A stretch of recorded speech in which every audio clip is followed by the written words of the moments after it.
the questions that you have. We want to be able to bring that information to you from the experts or from ourselves. We're going to kind of jump into this one. So some of the top questions from this past month.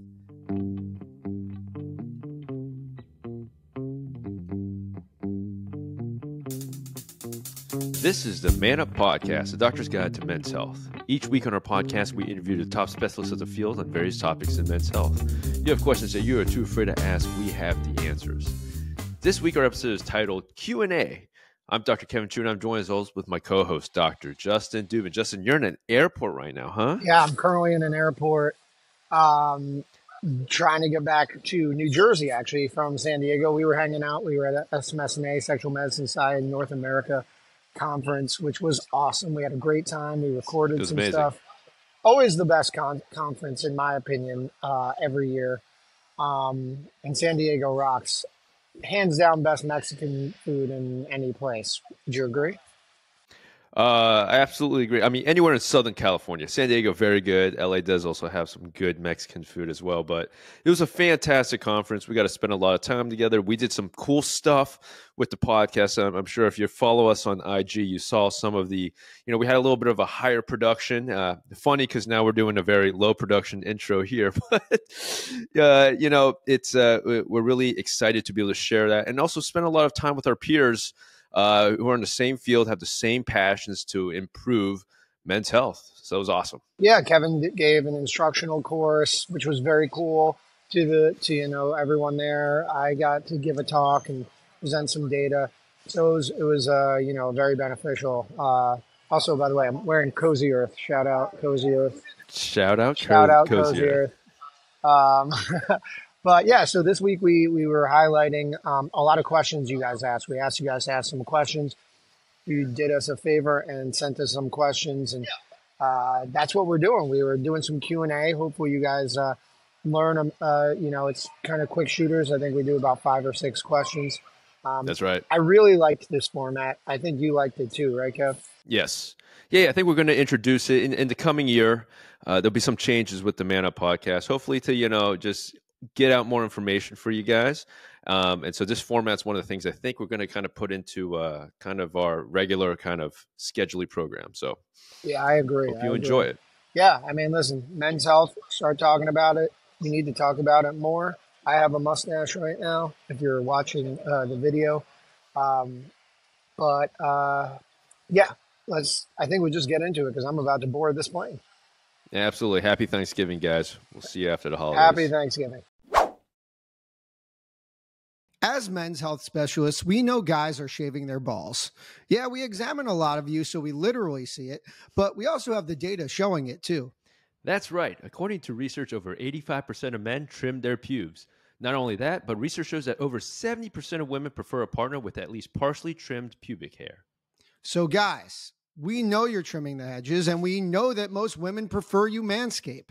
So if you're going to shave your balls, why not use the best men's grooming kit around? We're talking about Manscaped. With the Manscaped Performance Package 4.0, you get the Lawnmower 4.0 with their all-new skin-safe electric trimmer that protects your balls from getting those cuts we've all had in the past. You also get the Weed Whacker 2.0 for trimming your nose and ear hairs. And let me tell you guys, we all need to do a better job of this. Yep, that's right. Kevin and I both have the performance package, and we really love it. Manscaping has never been easier for us. And for our listeners, we have a special promotion. Go to manscaped.com and enter promo code MANUP and get 20% off your first purchase. Go get your Manscaped products today. Your balls and your partner will thank you. All right, so welcome to a new format that we're going to kind of experiment with. Over this past couple weeks, we asked on our IG just some questions that you wanted answered, especially during the month of Men's Health Month. So we got a lot of excellent questions, right, Justin? And we're going to answer like 5 of them that we chose that were really interesting, and we thought we could kind of give some really good and important input. Yeah, very important. Sometimes these don't deserve a full episode. Or we've talked about them and we can kind of just bring it up again. But some really good questions. Keep the questions coming, because if we get enough of these questions, we can do episodes like this. And I think that's something that we're hoping to do actually in the future. Q&A once in a while would be really nice. Exactly. We make these episodes because there's a lot of topics that interest us, and we want to get that information out there. But most importantly, we're here to educate. And so the questions that you have, we want to be able to bring that information to you from the experts or from ourselves, because we are experts as well. And so we hope you kind of enjoy it. Give us some feedback, and we're going to kind of jump into this one. So some of the top questions from this past month is the first one is regarding the safety of testosterone therapy for health and longevity. All over the news, a lot of these politicians or people who are running for office, there was some comments made like, hey, it looks like that guy's on testosterone. So what is the safety for it? And Justin, I'll let you kind of start. How safe is testosterone therapy? So I think in general, it's important to understand that there's risks for anything, right? Testosterone therapy, is not God's gift to earth that some people think it is. There's risks, there's benefits with all medication. There's no perfect medication out there. So in general, though, testosterone is pretty safe. The biggest risks, which we've talked about a million times and we're going to continue harping on, is infertility. It causes infertility. Right. And the longer you use it, the more dependent you are on it, right? It stops your testicles from functioning, and that's fertility and production of testosterone. So it's something that's hard to come off with. Second thing is, it doesn't cause prostate cancer, but there is a, still somewhat unique relationship with prostate cancer. That's a good way to put it. It's not like I have treated people who have either low risk prostate cancer or who have been treated for their prostate cancer, but there's certain people you still don't want to necessarily put on testosterone if they have prostate cancer. And then finally, you have this idea of, it's an anabolic steroid. It adds, so it builds muscle, builds bone, but it also causes something called erythropoiesis or erythrocytosis, where you're creating red blood cells. And theoretically, that can cause, clots or thickened blood to the point where it could put you at risk for clots. And so we do track that when you are on TRT. And a lot of guys actually, we know, don't appropriately follow labs when they are on TRT. So that's the general gestalt, though. But the question then becomes the safety of it long-term. Are there actual long-term benefits in terms of your health? So Kevin, what are some of those that we know of, at least? So Justin, you made a good point there, and I want to just have our listeners all get on the same page here. Justin and I, we give a lot of testosterone therapy, but we give it for patients who have low testosterone, all right? Yes. You're going to see a lot of, clinics or these anti-aging, facilities, which will say like, anyone could kind of benefit from testosterone. We don't practice that way. And if you follow clinical guidelines, the treatment for testosterone therapy is for patients with low T.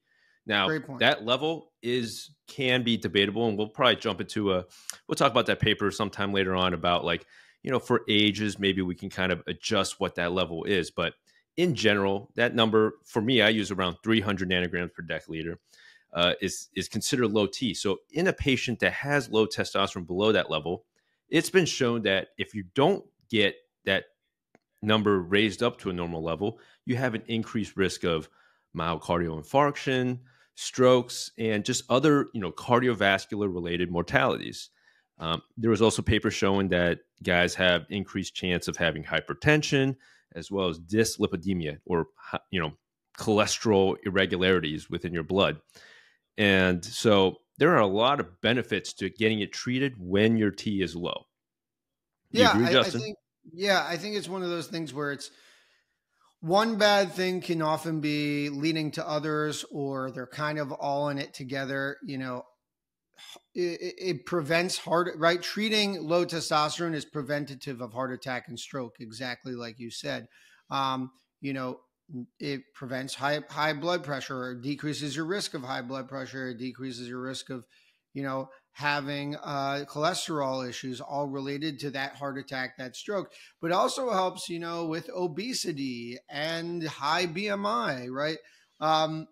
We know that people with low testosterone are nearly twice as likely to be obese and Right. have a high BMI. And it kind of makes sense, right? Because one of the signs and symptoms of low testosterone is low energy, low motivation, issues with development of muscle mass. So it all goes hand in hand there. And one thing that's very interesting was that, looking into the data is that according to the American Diabetes Association, I apologize, if you have type 2 diabetes, you're twice as likely to suffer from low testosterone as a man without diabetes. And because of that, I always screen any guy who has diabetes in my office for low testosterone. And I think that's also in our guidelines. It recommends, people who have obesity, have low who have diabetes, to screen them because there is a higher chance. One interesting thing is that, there was a study that showed that having higher testosterone levels can actually significantly decrease the risk of type 2 diabetes in men. And we've also seen or started to see in at least some papers suggestive of, treating the low testosterone can potentially treat your diabetes as well. So, there is a lot of benefits of acknowledging that you have low testosterone and getting it treated. You're absolutely correct. And, I think we're going to keep learning more and more. The one thing you touched upon about the relationship between testosterone and prostate cancer, Justin's absolutely correct. Now we have patients that we've treated for prostate cancer that we have back on testosterone therapy. So that relationship we don't know. And all the stuff that we kind of just covered right here are just stuff we keep learning more about the benefits of testosterone. So I think I really stress, with this topic is that, yes, there's absolutely benefits to treating patients with low testosterone as long as it's done in a very safe and monitored, keyword monitor, meaning that you keep seeing us or urologist or whoever's prescribing you the testosterone for your follow-up labs to make sure the things that Justin mentioned don't happen, such as the thickening of the blood or, or your testosterone levels too high. You can have issues if your testosterone is super therapeutic. So it's definitely something that not to be scared of, but it's something that I think has a lot of benefits. I don't know if you have anything else to add, Justin. No, I think that's a good conclusion. I mean, I think that you just have to respect medicine. You have to respect what you're putting into your body, and you have to monitor your body just like you would monitor, anything else, weight loss or anything else. You want to monitor your testosterone levels if you're on a medication. And overall, though, it's going to have long-term benefits for sure for your overall health, how you feel. And it's definitely very safe as long as you, like you said, monitor it. That's right. All right, so let's go into the next question that was really good. And this is actually on the topic of post-vasectomy pain syndrome. So, Justin, why don't you define post-vasectomy pain syndrome?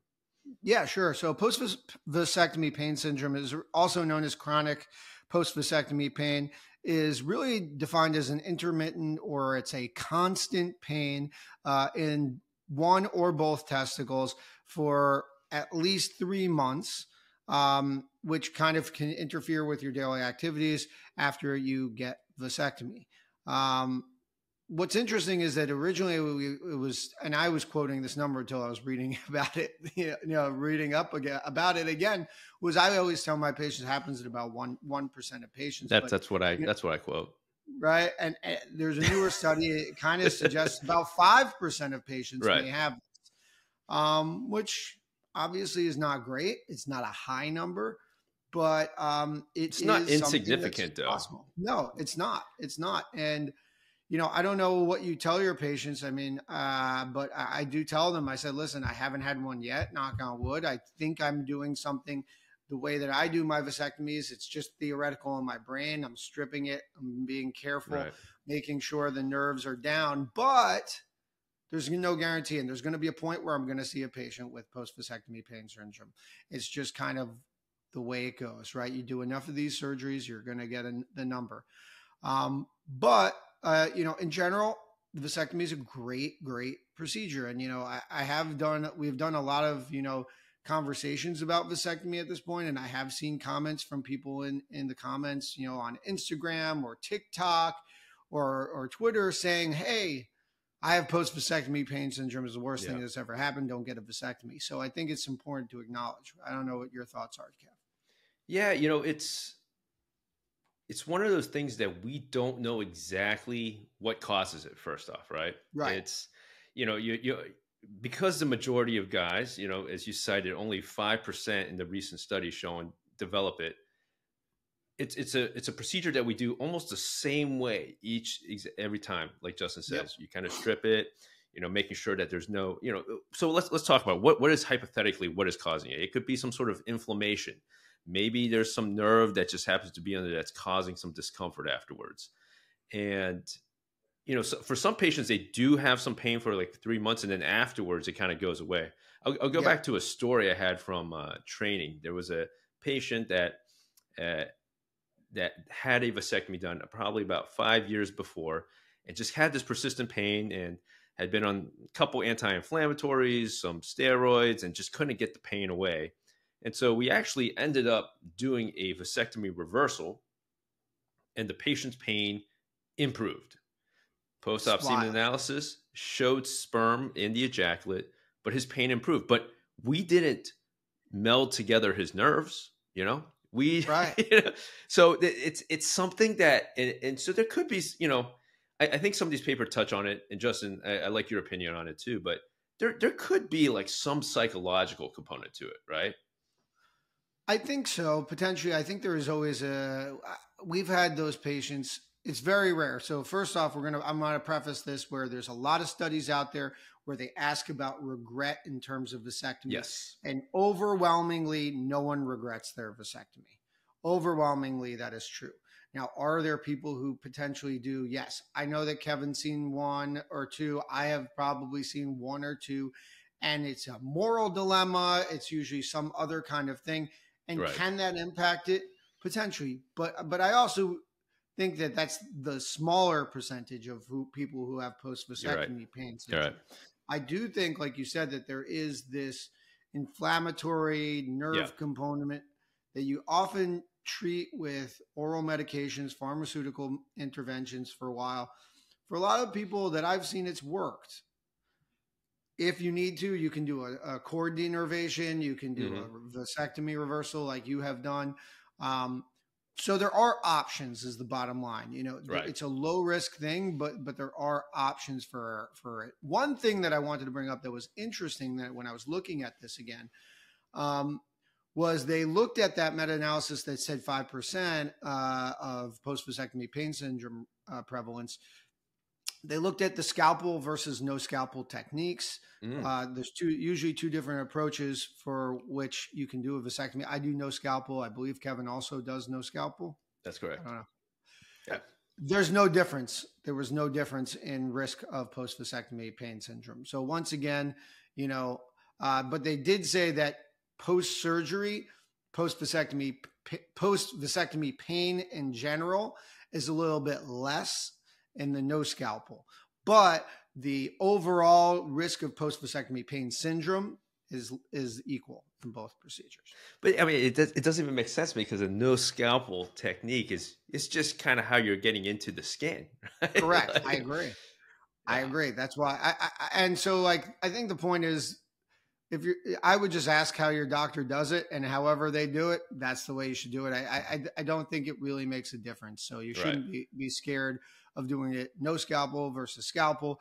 It's literally it's the same exact thing, like you just said. I just don't like using it. I just like to poke a little hole and boop. It's just faster. It's faster. Yeah. It's not like the skin is being opened. We can't get inside we can't get to the vas, right? That's a common question, right? That's a common question. Every guy's like, oh, so if you're not using a scalpel, you're just like magically getting past the skin. I'm like, nah, we're still opening it up. It's still happening. Yeah, but listen, at the end of the day, post-vasectomy pain syndrome is real.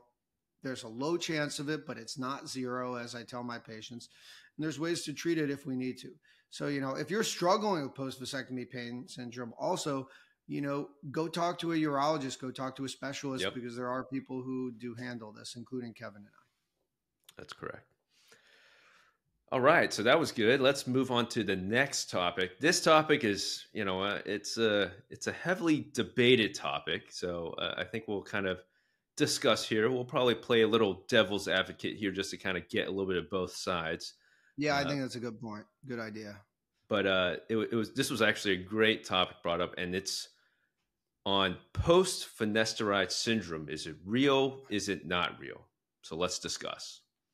Kevin, start us off with just giving us like what is finasteride? What does it do? Who uses it? Why do we use it? All right, Or why do other people use it?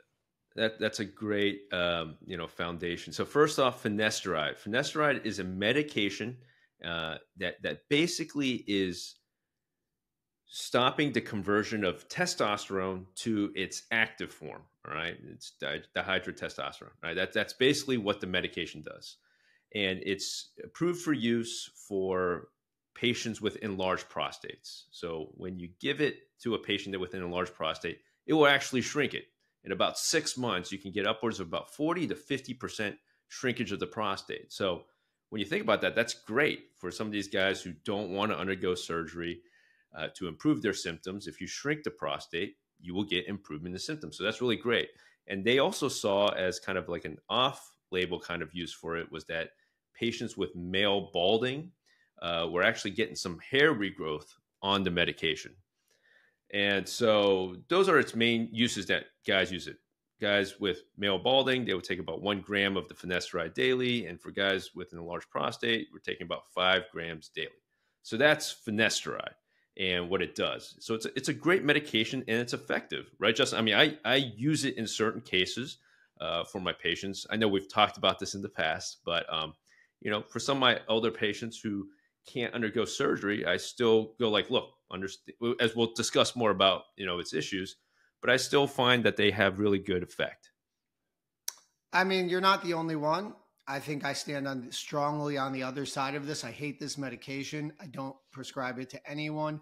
I'd rather do surgery on them. I tell people to stop this medication immediately because of post-finasteride syndrome. Now, basically, post-finasteride syndrome really started when people were taking it. And I think for when you see post-finasteride syndrome, you mostly see it in those younger guys who are treating their alopecia. Right. Why? Because they're more sexually activated. And right. I think it does happen in these older guys, but they're old and they're like, oh, I'm just getting old. So I don't really think it's a problem. But really what's going on is that, there were reports that people after they stopped finasteride, like for, at least 3 months, they had these persistent sexual, neuropsychiatric, physical symptoms. And, currently it's pretty controversial because there's no data. There's no lab that I can be like, you have post-finasteride syndrome. Right. These symptoms include things like decreased or complete loss of libido, lower no sexual reaction to any sexual stimulation, erectile dysfunction, loss of pleasure or absence of sensation in orgasm, loss of genital sensitivity, decrease in ejaculated volume, poor semen quality and infertility, penis shrinkage, abnormal penis curvature, Peyronie's disease, testicle pain, testicle size reduction, gynecomastia, chronic fatigue, muscle weakness, muscle atrophy, slow thinking, memory problems, joint pain, anxiety, panic attacks, emotional detachment, insomnia. It's a very generalized thing, but it comes in like this massive wave.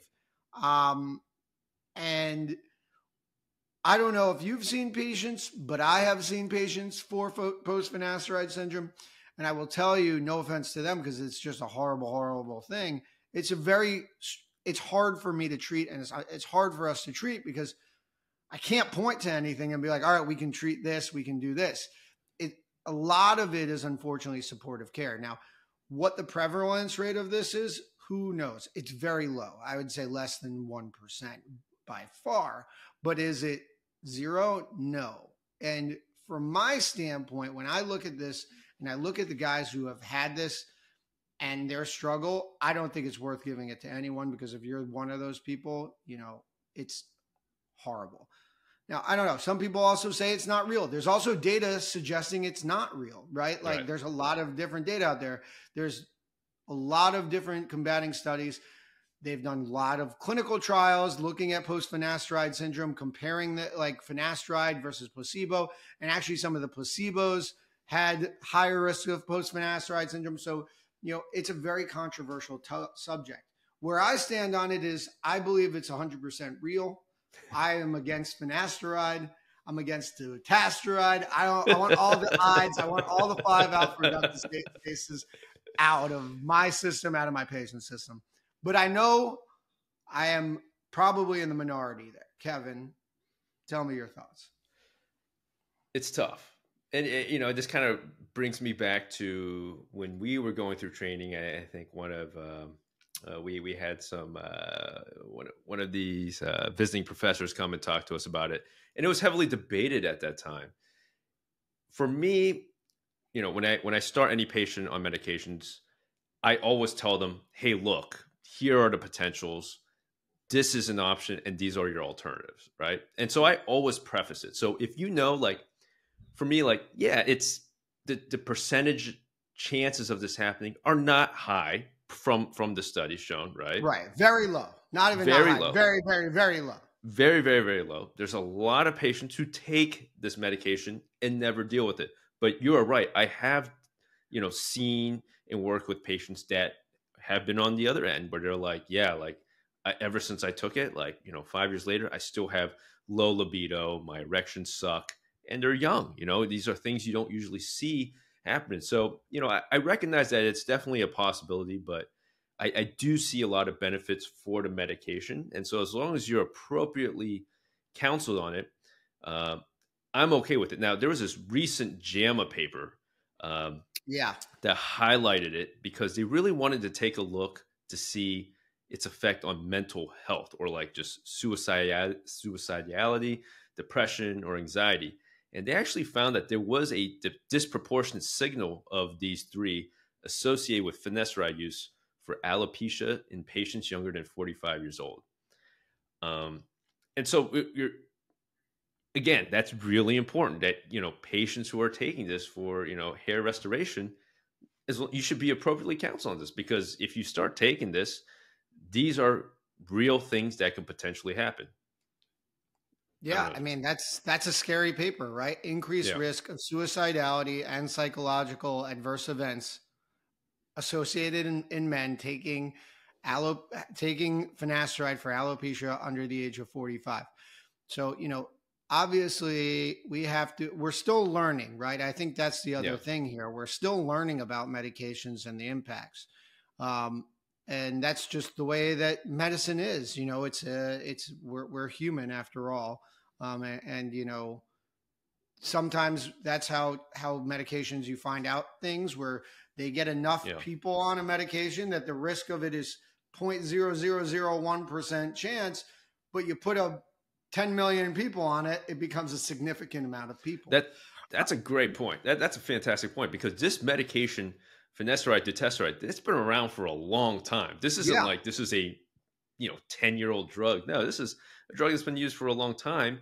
And you're absolutely correct. When we reached that critical mass of how many patients it was prescribed for, that small percentage became a non-insignificant amount of people that were dealing with certain issues. So, yeah. And I mean, the problem with this is treatment. It's a lot of counseling. It's checking labs. I do full panels. Yeah. Try to offer some medications if I can. A lot of it, though, in general, I think it does often resolve in 4 to 5 years. But, there's no guarantees. So a lot of that is kind of just, being there for your patient. And but like you said, a lot of people are on these medications. A lot of people, including family members I have, are totally fine on these medications. But, for me, I'm staying away. But for a lot of people, they are going to take it. So I think the risks and benefits is important. Yeah. And, for our listeners who feel like they're kind of going through this, one, absolutely see a urologist, see, you know, that there's Yes. definitely things we can kind of help out with or check up, make sure something else isn't going on. But two, there's actually, you know, I looked at it. There are great support groups on the internet for post-finasteride syndrome patients. There's websites with great forums, and those are really good areas to get information as well as just to be able to talk to other people who are kind of going through similar things. Yeah. All right. So that was good. That was PFS. So now we're going to talk about another subject, another great question. I want to really let Justin take the reins on this because he's published on it. I think he's been interviewed on it before in certain media, um, uh, you know, articles. But the topic is pink pearly papules. Justin, take it away. So pink pearly papules, triple P, as we in the biz call it.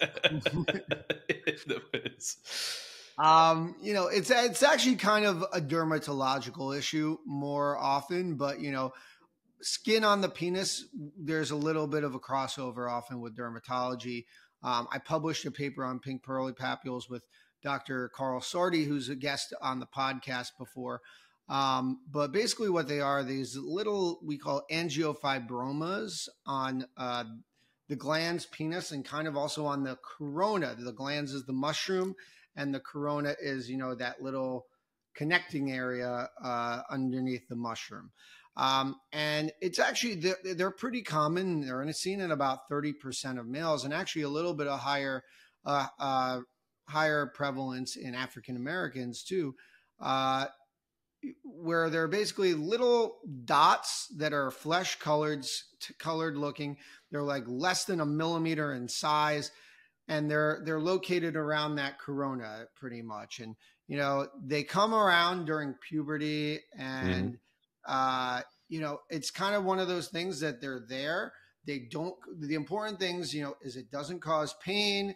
You know, they don't like increase in size. They're kind of just stable.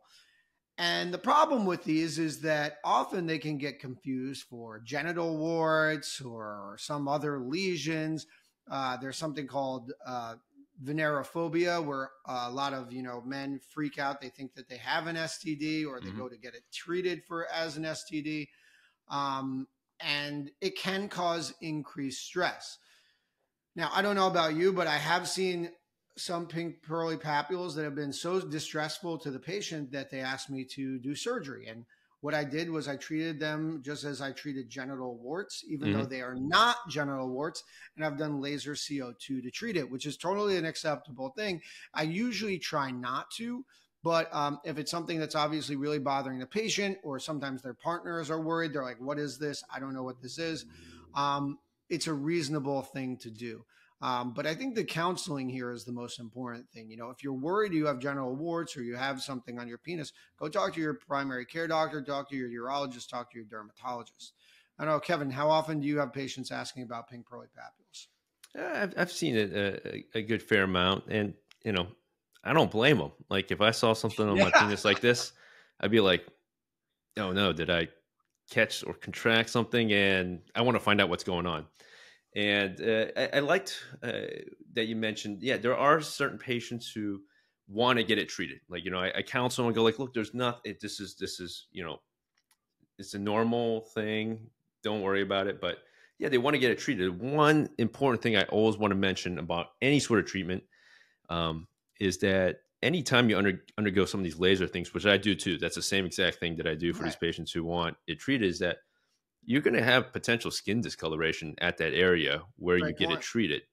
And so if you want, and I always tell patients, if your goal is to have this like perfect looking penis at the corona sulcus area, it's not going to happen. You're still going to have some sort of slight discoloration or scarring. Benefits are there if you have genital warts. For this, you know, it's not going to cause you issues going further. So, but I still respect it. I'm like, yeah, I understand it. It's pretty, you know, if you have a lot of it, definitely getting treatment or getting them removed is something that I warrant and I do honor, you know? Yeah. Now, what would look different as a genital wart than a pink pearly papule? Well, first off, the location, right? Usually genital warts will kind of be everywhere. Pink pearly papules are right there, usually right at that coronal sulcus area. Yeah. And additionally, genital warts are more, the way I describe them, as like cauliflower. They're going to be a little bit more raised. They can increase in size, and it's not as punctate as, I guess that's the way I kind of describe it. Yeah. No, I think that makes sense. They're like pink pearly papules are literally just like, they're perfectly circumferential. They're, they're like, if you think about something benign that's not trying to spread or trying to, it's literally kind of a pretty, it's pearly. It's a little pretty little thing on there, but can be alarming for a lot of people. But, right. In general, I think it's something that's safe. It's nothing to worry about. We can treat it if we really want, but at the end of the day, if you have any questions and you're not sure, go talk with your doctor. Yep, exactly. All right, let's jump into the next question. This was an excellent question. And the topic was, can marijuana cause fertility issues? Now, before we jump into this, there was actually an excellent episode that we did with Dr. Rena Malik that we really kind of delved into this in a little bit in detail. It was, I can't remember the exact episode number, but that was a great episode. So I highly recommend to our listeners, if this is a question you want answered a little bit more in depth, then I'd go tune into that episode. But we'll kind of talk about it in general here about, marijuana. This is a common question guys will come to both Justin and I during their male fertility evaluations and be like, we run through all the lifestyle things, and then, always towards the end, they're like, well, I smoke a little bit of marijuana, does this affect my fertility? So Justin, does it affect our sperm counts? So I think it's kind of hard because in general, but the data suggests that it can reduce your sperm concentration, it can reduce your sperm count, induce abnormalities in sperm morphology, and reduce more motility of sperm and viability, and also inhibit capacitation, which is how the egg gets the sperm gets into the egg, and fertilizing capacity. But what's the inherent problem with the studies that we're citing here, Kev? Well, first off, a lot of these are done in animals, right? Right. And so these are so in medicine, there's two ways to kind of study things. You can study them in humans, or we use animal models to try to extract or try to relate them to how they would affect in humans, but it's never perfect. And so animal models actually demonstrate that if you give them cannabis, they're going to cause testicular atrophy, they're going to have lower libido and sexual function. But when we kind of have tried to do those in human studies, we're not really seeing those results. Now, that's a main limitation. So theoretically, can it cause reduced sperm counts? Yes. Concentration. And it's been shown in some things, I believe, right? Yeah. Yeah. But it's the answer is not definitive.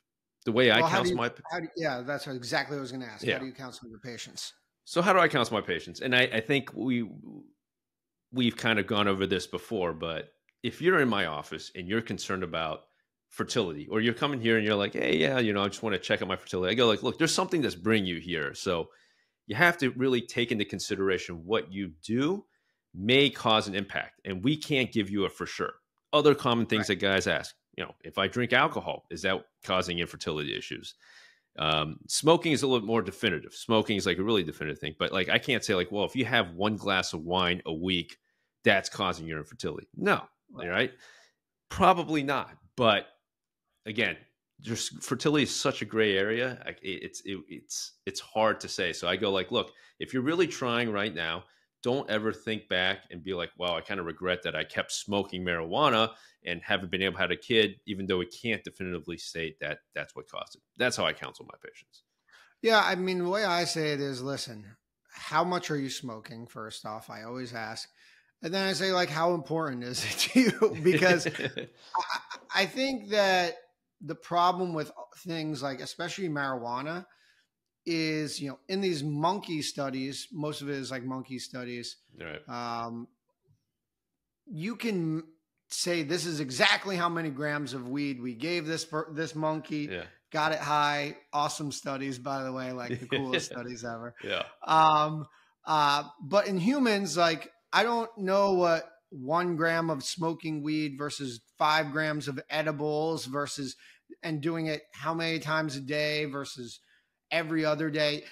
You can't quantify these things. Like, is this more potent marijuana more likely to cause fertility issues than this less potent, like a sativa versus whatever, indica? Like, who knows? We just don't know. So when I explain that to patients, I say, listen, if you're really serious about it, I'd say reduce it as much as possible. If you can reduce it completely, get rid of it. But if it's something important, I would say, limit it as much as you can. I don't know what a healthy or unhealthy level is, but there is data suggesting it's probably not good for your sperm.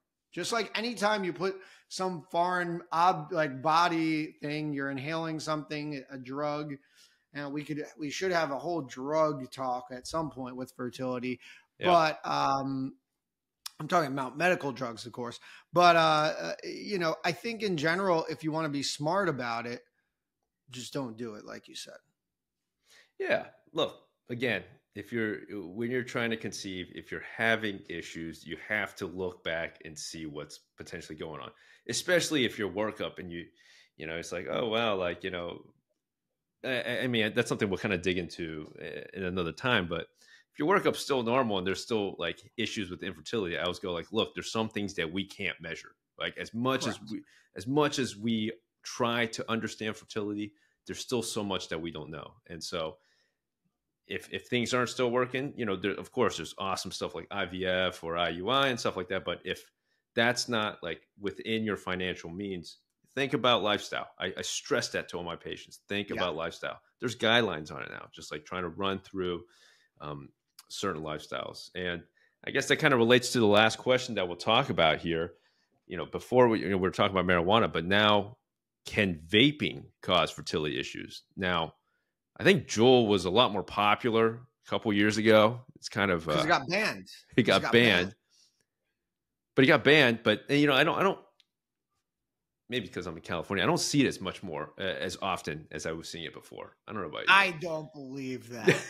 Everyone's vaping in Miami. Everyone has the little like these little cubey things. I don't know. The cube smoking e-cigarettes. Like, yeah. And I was talking to some guy who owns a liquor store recently, and he says he doesn't even make money off of the liquor in Miami. The margins are much better for the e-cigarettes. In Miami, he makes all his money off of e-cigarettes. So it's definitely not going anywhere. Right. And that's for sure. But yeah, so, e-cigarettes, even those which are nicotine free, contain many harmful substances. I'm sure that's no surprise to anyone, right? You have some EDCs, endocrine disrupting chemicals, which can disrupt your hormones. Right. You can have, and they can also impact your sperm theoretically, right? They can't be necessarily considered the best, most healthy alternative to smoking. Probably the most healthy alternative to smoking is just not smoking anything. That's absolutely right.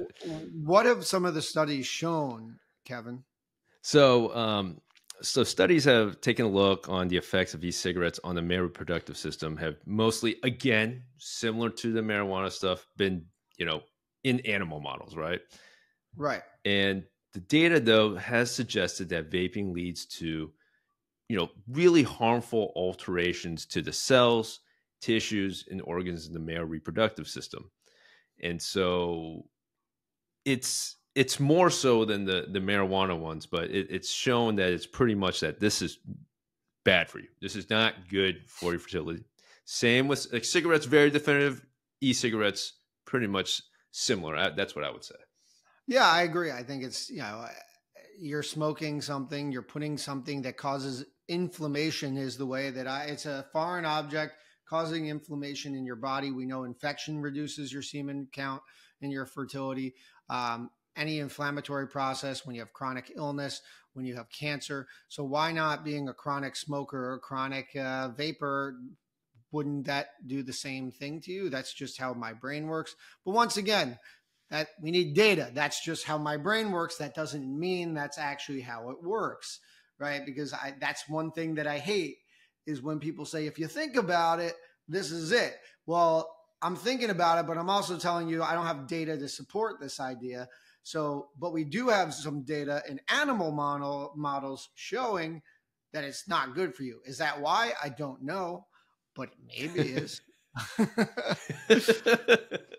Yeah, no, I completely agree with you. I completely agree with you. Like, there's no way as a physician I'm going to sit here and spin it that this is positive for you. That's a for sure. You know, these are foreign objects that you're putting into your body. We don't even know if e-cigarettes, you know, we don't know what kind of oils or whatever the stuff that they're using to put in there is going to cause lung issues in like 15, 20 years. We have no idea.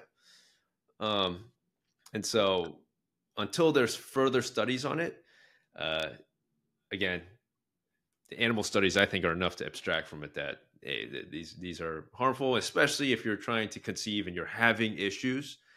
Don't get me wrong. There's probably many patients, or not even patients, people who are smoking and vaping a lot have no issues conceiving. And, you know, they are very fortunate that inflammation levels probably just don't reach high enough within their tissues. But for other patients, if you're having trouble, you have to seriously consider that this could be contributing. Yeah. You know, one thing that I wanted to bring up that I don't know the answer to, and I don't think anyone has the answer to, is Zyn pouches. I don't know if you know what Zyn pouches are. They're these nicotine pouches that I think you can swallow them. You don't have to spit them. It's not like regular dip. Now, I've had a couple patients recently they don't smoke. They say, listen, I stopped smoking, and this is how I've overcome my smoking habit. I Zyn for the nicotine. And they ask, is that bad for my fertility? My answer is probably. I mean, it's not smoke. I don't know. That's interesting. You're absorbing it in through your lip. I don't know what's in it, but I'm guessing it's probably some other chemicals, not just nicotine. Because I don't think in general nicotine is going to do anything. No, so I mean, like if you're using a nicotine, it's definitely probably better. I don't know. I don't know if it's better or not. I don't want to say that. I don't want. Don't take me for that. Don't say do Zyn. I'm not saying do Zyn. Yeah, but I think patients who use nicotine patches, that's not causing infertility, is it? I don't think so. I don't think so, but I don't know if Zyn is more. I don't know what's in Zyn. I've never looked at it. I don't have one. I don't do Zyn, so I don't know. But like, it's got to absorb through your lip, like somehow, right? I don't know if there's got to be some other chemicals involved. Probably, but I mean that's a whole topic on endocrine disruptors, environmental pollution, which we'll talk about. We have some, which we will come up. Yeah, there'll be a good episode coming up on that stuff. So, but that's about it. I think this was really fun. I liked this a lot. It's good to just, get some answers to some questions that people want to know. So I think, guys, just keep asking questions because we're taking notes. You can always email us your questions too at, what's our email address again? It is themanuppod@gmail.com. There you go. I actually truly did not know. I totally. And if that bounces back, then I'm going to have to get back to you. I don't have my phone because we were. I think it's themanuppod@gmail.com. Yeah. I think it's themanuppod@gmail.com. So you can ask us there. You can slide into the DMs or always. Maybe once a month we'll start putting up some that question thing again. But I hope you guys really enjoyed this episode because I know Kevin and I did. Download, subscribe, give us a review. 5 stars, always appreciated. Follow us on TikTok, Instagram, Twitter, X, however you call it. And as YouTube is big, we got the cameras now. We're doing the camera thing, double camera here. So please follow us on YouTube. Anything else, Kev? No, I think that's it. I think this is a great format. If you guys absolutely hate it and just want us to go back to the old ways, just let us know. Yeah, that's a great point. Yeah, let us know if you like this, because I'd like to do more of this. Absolutely. All right, guys. Until next time, have a good one.